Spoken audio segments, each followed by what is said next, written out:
Vaccine বা টিকা বা রোগ প্রতিষেধক আবিষ্কার মানব জীবনে এক আশীর্বাদ স্বরূপ। ভ্যাকসিন আবিষ্কারের বহু পূর্বে মানুষ বিভিন্ন দুরারোগ্য ব্যাধিতে আক্রান্ত হয়ে মারা যেত। যখনই নতুন নতুন দুরারোগ্য ব্যাধির প্রাদুর্ভাব ঘটেছে, তখনই মানুষ তার বুদ্ধিমত্তা দিয়ে সেই রোগের প্রতিষেধক আবিষ্কার করেছে। সব রোগের ভ্যাকসিন আবিষ্কার করতে যে একই সময় লাগবে এমন নয়। ভাইরাস বা ব্যাকটেরিয়ার প্রকৃতি ও চরিত্র অনুযায়ী বিভিন্ন রোগের ক্ষেত্রে ভ্যাকসিন আবিষ্কারের বিভিন্ন সময় লাগতে পারে। উদাহরণস্বরূপ বলা যেতে পারে কোভিড-19 বা করোনার ভ্যাকসিন। আজকের এই ভিডিওতে জানাবো ভ্যাকসিন কি, ভ্যাকসিন কিভাবে কাজ করে, কত রকমের ভ্যাকসিন হয়, করোনার ভ্যাকসিন আসতে কেন দেরি হচ্ছে, ভারতে কোন কোন কোম্পানি করোনার ভ্যাকসিন প্রস্তুতে যুক্ত আছে, ভারতে কারা কারা প্রথম করোনা ভ্যাকসিন পেতে পারে। ভিডিওটি ভালো লেগে থাকলে একটি লাইক দেবেন, ভিডিওটি বেশি বেশি করে শেয়ার করবেন যাতে ভারতের সকল নাগরিক এই তথ্য সম্পর্কে জানতে পারে। চ্যানেলে নতুন হলে চ্যানেলটি অবশ্যই সাবস্ক্রাইব করে নেবেন এবং পাশে থাকা বেল আইকনটি ক্লিক করে অল বাটনটি প্রেস করে নেবেন, কারণ এই চ্যানেল আপনাদের সমস্যা সমাধানের সহায়ক হিসেবে কাজ করে থাকে।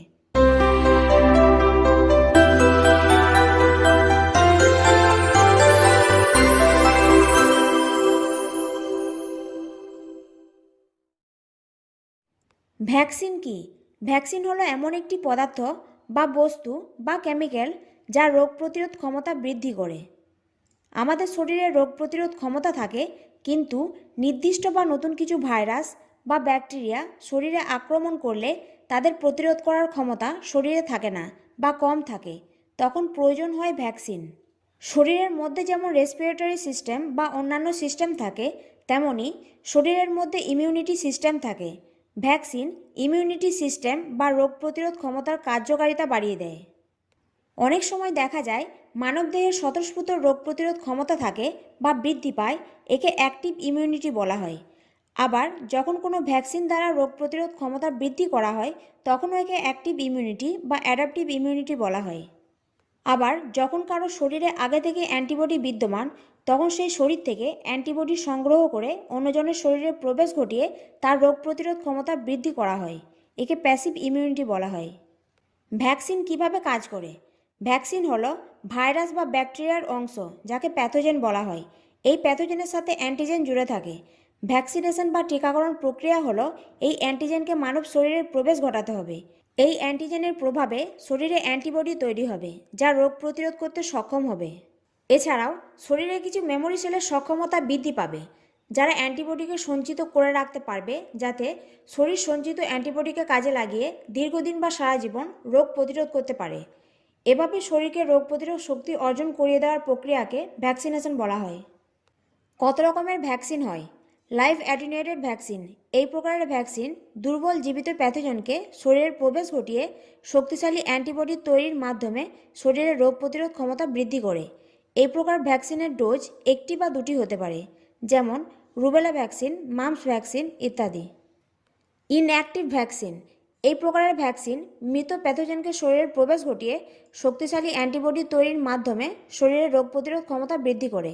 এই প্রকার ভ্যাকসিনের ডোজ অনেক হতে পারে, যেমন পোলিও, হেপাটাইটিস এ ইত্যাদি। Subunit vaccine, recombinant vaccine, polysaccharide vaccine, conjugate vaccine.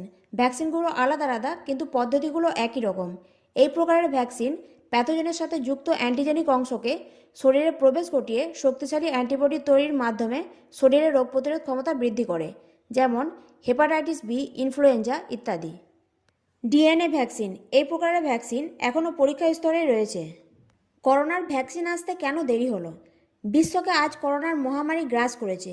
বিশ্ববাসী চাতক পাখির মতো তাকিয়ে আছে যে কবে করোনার ভ্যাকসিন আবিষ্কার হবে এবং বিশ্ব করোনার মতো অতিমারি থেকে মুক্ত হবে।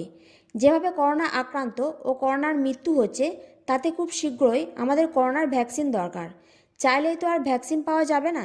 ভ্যাকসিন আবিষ্কার, তৈরি ও বাজারে আসার যে প্রক্রিয়া, তা হলো একটি লম্বা প্রক্রিয়া। যে কোনো ভ্যাকসিন আবিষ্কারের পর তা ক্লিনিক্যাল ট্রায়ালের মধ্য দিয়ে যেতে হয়। ক্লিনিক্যাল ট্রায়ালের পর ভ্যাকসিনকে US development of health and human services, food and drug অ্যাডমিনিস্ট্রেশনের অনুমোদন পেতে হয়।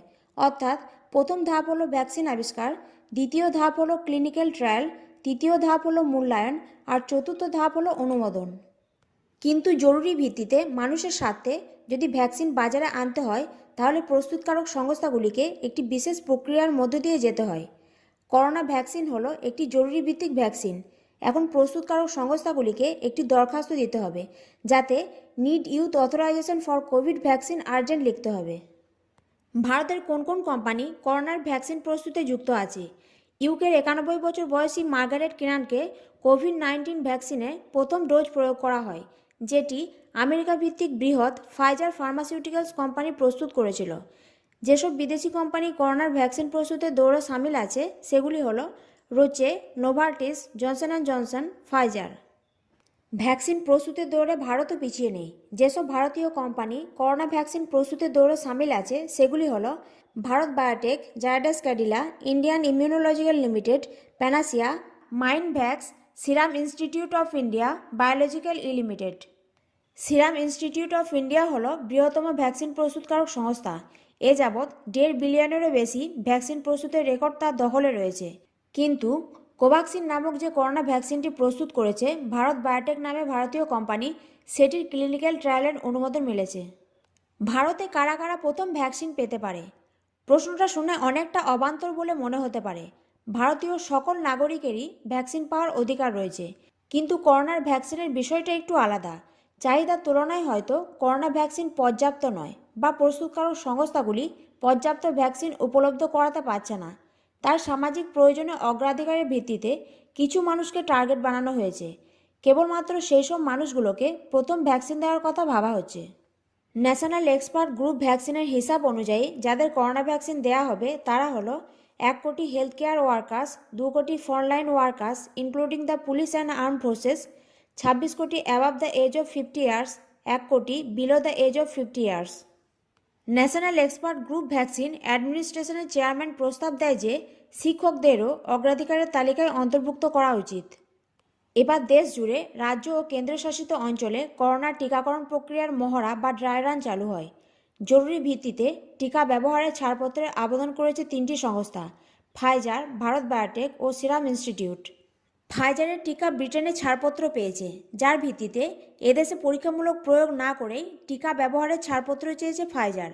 হায়দ্রাবাদের সংস্থা ভারত বায়োটেকের নিজস্ব টিকা কোভাক্সিনের 3য় ধাপের পরীক্ষা চলছে, তাই 2য় ধাপের তথ্যের ভিত্তিতে ছাড়পত্র চেয়েছে বায়োটেক। 3য় সংস্থা হলো সিরাম। তারা ভারতে অক্সফোর্ড বিশ্ববিদ্যালয় ও অ্যাস্ট্রাজেনেকার তৈরি কোভিশিল্ড প্রতিষেধকের পরীক্ষা ও উৎপাদনের দায়িত্বে রয়েছে। তবে সিরামের প্রতিষেধক কোভিশিল্ডকে ছাড়পত্র দিয়েছে drug controller general of India. ভ্যাকসিনের আবিষ্কারের ফলে মানুষের মনে এক আশার আলো সঞ্চার হচ্ছে। ড্রাই রান সফল হবার পর দেশে 30 কোটি টার্গেট গ্রুপ মানুষের টিকাকরণ হবে। তারপর সেই বহু প্রতীক্ষিত করোনা ভ্যাকসিনের গণ টিকাকরণ শুরু হবে। দেশের কোনায় কোনায় প্রতিটি মানুষ এর সুফল পাবে। রাজনীতির ঊর্ধ্বে উঠে সকল মানুষ যেন এই ভ্যাকসিন পায়, এটাই আশা রাখি। আশা করি ভিডিওটি আপনাদের ভালো লেগেছে। Legal help and advice Bangla channel সর্বদা আপনাদের পাশে আছে।